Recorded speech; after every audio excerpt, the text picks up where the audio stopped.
जीवन में हम सब ईमानदारी, कड़ी मेहनत और मूल्यों के सहारे आगे बढ़ते हैं। लेकिन क्या आप जानते हैं, कभी-कभी सिर्फ एक लालच भरा विचार हमें हमारी मंजिल से बहुत दूर ले जा सकता है। एक क्षणिक निर्णय हमारे पूरे भविष्य को बना भी सकता है और बिगाड़ भी सकता है। आज की कहानी इसी गहरी सीख से जुड़ी है। कई साल पहले एक छोटे से कस्बे में आरव नाम का एक युवक रहता था। आरव का जीवन संघर्षों से भरा हुआ था। हर दिन वो काम की तलाश में निकलता, थोड़ा बहुत कमा लेता, सादा भोजन करता और थक कर सो जाता। लेकिन एक शाम जब पूरे दिन की तलाश के बाद भी उसे काम नहीं मिला, तो वो उदास मन से घर लौट रहा था। अचानक उसने पीछे से किसी की आवाज सुनी, बेटा, क्या कोई है जो मेरी मदद कर सके? आरव ने पीछे मुड़कर देखा। सामने एक वृद्ध व्यक्ति खड़े थे। उनके पास 3 बड़े भारी थैले थे। वृद्ध व्यक्ति ने कहा, मुझे अगले गांव जाना है। मैं इनमें से 2 थैले उठा सकता हूं, लेकिन तीसरा बहुत भारी है। अगर तुम इसे ले जाओगे तो मैं तुम्हें 3 स्वर्ण मुद्राएं दूंगा। आरव मान गया और बैग अपने कंधे पर रख लिया। चलते चलते उसे बैग का वजन महसूस हुआ और उसने पूछा, ये इतना भारी क्यों है? वृद्ध मुस्कुराए और बोले, क्योंकि इसमें कांसे के सिक्के भरे हैं। आरव ने मन ही मन सोचा, कितना बड़ा खजाना है, पर मैं चोर नहीं हूं। मुझे सिर्फ मेहनत और ईमानदारी से कमाना है। कुछ देर बाद वे नदी के किनारे पहुंचे। वृद्ध व्यक्ति बोला, बेटा, मैं इन 2 थैलों के साथ नदी पार नहीं कर सकता। क्या तुम एक और थैला ले जाओगे? बदले में तुम्हें 3 और स्वर्ण मुद्राएं मिलेंगी। आरव ने हां कह दिया, लेकिन थैला देते समय वृद्ध व्यक्ति ने रुककर कहा, लेकिन इसमें चांदी के सिक्के हैं। मुझे डर है तुम भाग न जाओ। आरव नाराज हुआ, क्या मैं तुम्हें चोर लगता हूं? मैंने जिंदगी भर किसी को धोखा नहीं दिया।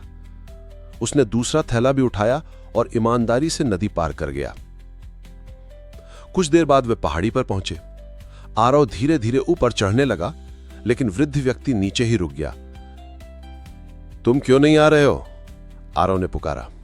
वृद्ध ने भारी आवाज में कहा, मैं इस थैले के साथ ऊपर नहीं चढ़ सकता, लेकिन इसमें सोने की मुद्राएं हैं। अगर तुम इसे लेकर भाग गए तो मैं तुम्हें पकड़ नहीं पाऊंगा।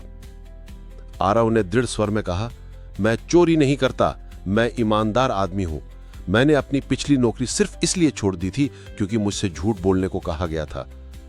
वृद्ध कुछ देर तक उसे देखता रहा, फिर बोला, ठीक है बेटा, यह थैला भी ले लो। पहाड़ी के दूसरी ओर मुझसे मिलना। आरव तीनों बैग लेकर आगे बढ़ा, लेकिन जैसे जैसे वो अकेला होता गया, उसके मन में विचार आने लगे। अगर मैं ये तीनों थैले लेकर भाग गया तो वृद्ध कुछ नहीं कर पाएगा। मैं हमेशा के लिए अमीर हो जाऊंगा। शानदार घर, खूबसूरत पत्नी, ऐश्वर्य से भरी जिंदगी, सब मेरा होगा। लालच ने उसके विचारों पर काबू पा लिया। वो तेजी से दौड़ता हुआ घर पहुंचा, लेकिन जब उसने बैग खोले तो उनमें सोना चांदी नहीं, बल्कि केवल छोटे छोटे पत्थर थे। हक्का बक्का रह गया आरव। अंदर एक चिट्ठी पड़ी थी। उस पर लिखा था, मैं एक राजा हूं, मेरा कोई उत्तराधिकारी नहीं है। मैं एक सच्चा और ईमानदार व्यक्ति ढूंढ रहा था जिसे अपना पुत्र और भावी राजा बना सकूं। अगर तुमने ईमानदारी निभाई होती तो तुम वही इंसान होते, लेकिन एक छोटे से लालच ने तुम्हें इस अवसर से वंचित कर दिया। यह पढ़कर आरव की आंखों से आंसू बहने लगे। सारी जिंदगी वो ईमानदार रहा था, लेकिन एक क्षणिक नकारात्मक विचार ने सब छीन लिया। दोस्तों, यह कहानी हमें सिखाती है कि हमारे विचार ही हमारी असली ताकत है। हमारा सबसे बड़ा दुश्मन बाहर नहीं, बल्कि हमारे भीतर उठने वाला गलत विचार है। एक नकारात्मक विचार हमें गिरा सकता है, जबकि एक सकारात्मक विचार हमें जीवन के शिखर तक पहुंचा सकता है। जैसा कि कहा गया है, विचार बीज है, वही बीज कल हमारा भविष्य बनते हैं। इसलिए अपने विचारों को हमेशा ईमानदारी, सकारात्मकता और धैर्य से सींचें। यही विचार आपको आपकी मंजिल तक ले जाएंगे। अगर आपको यह कहानी प्रेरणादायक लगी तो इसे लाइक और शेयर करें